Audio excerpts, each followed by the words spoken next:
रुस्तम, मैं तुम्हें आज सच्चाई दिखाना चाहती हूँ, प्लीज चुप रहना। खाना बना दिया?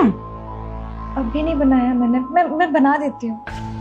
क्यों नहीं बनाया? हाँ, तुझे मैंने कितनी बार बोला है कि मेरे घर आने से पहले मुझे खाना रेडी चाहिए। क्यों नहीं बनाया? सुनती क्यों नहीं है तू? मेरे सिर में दर्द हो रहा था इसलिए मैंने नहीं बनाया। मैं बना देती हूँ ना। तेरी तबीयत खराब थी, तेरे सर में दर्द थी, तो क्या मैं खाना बनाऊंगी? हाँ, अगर मैं खाना बनाऊंगी तेरे होने के बावजूद, तो तुझे क्यों शादी करके लाए हैं घर में? अब ये क्या शक्ल देख रही है मेरी? जाके खाना बना। बहाने बनवा लो। वैसे मम्मी जी, आप जो मेरे साथ ये कर रही हो ना, ये बिल्कुल ठीक नहीं है। मैं रुस्तम को सब सच बता दूंगी।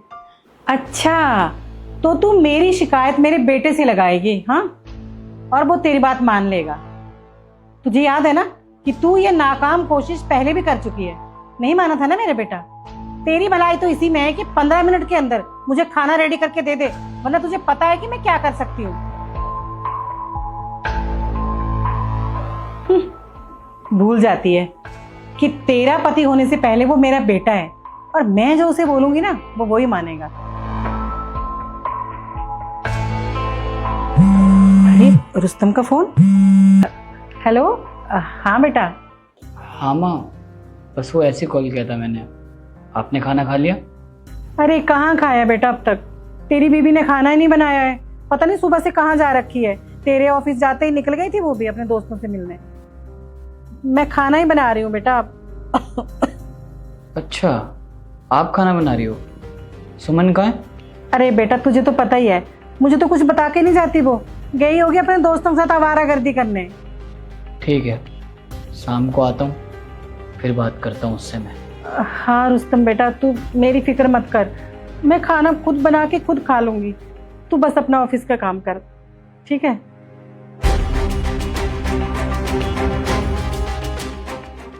अरे तू क्या खड़ी खड़ी बातें सुन रही है? खाना बना ले फटाफट।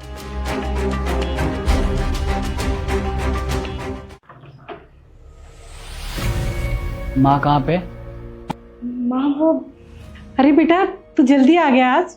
हाँ, आपने कहा था ना सुमन तो बाहर गई है घूमने, आप घर पे अकेले काम कर रही हो, तो सोचा मैं आपकी हेल्प कराने आ जाऊँ।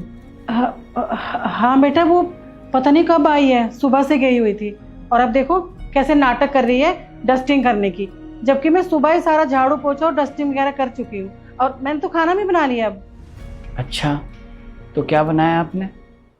हाँ, खाने में क्या बनाया आपने?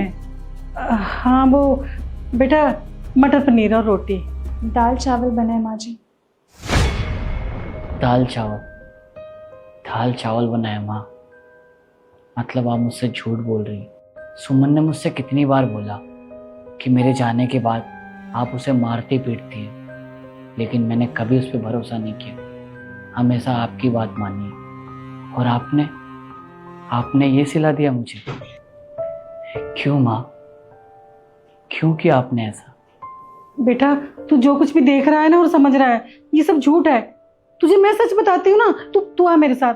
आज के बाद आपकी बातों में नहीं आऊंगा माँ, क्योंकि इस बार मैंने कानों से सुना नहीं है, मैंने खुद देखा आप कैसे सुमन के बाल पकड़ के उस पर चिल्ला रही थी। कैसे करूँ आप पे यकीन, आप बताइए।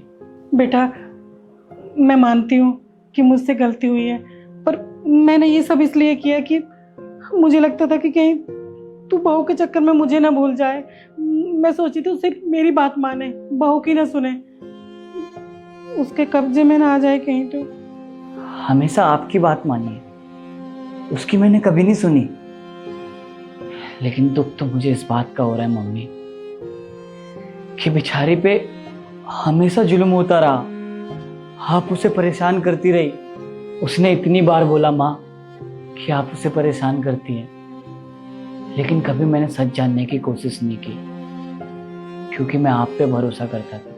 माँ एक बात बताओ, आप अपनी बेटी को बेटी की तरह ट्रीट करती हो, तो वो भी तो कहीं से आई हुई किसी की बेटी है, तो क्या आप उसे अपनी बेटी नहीं मान सकती?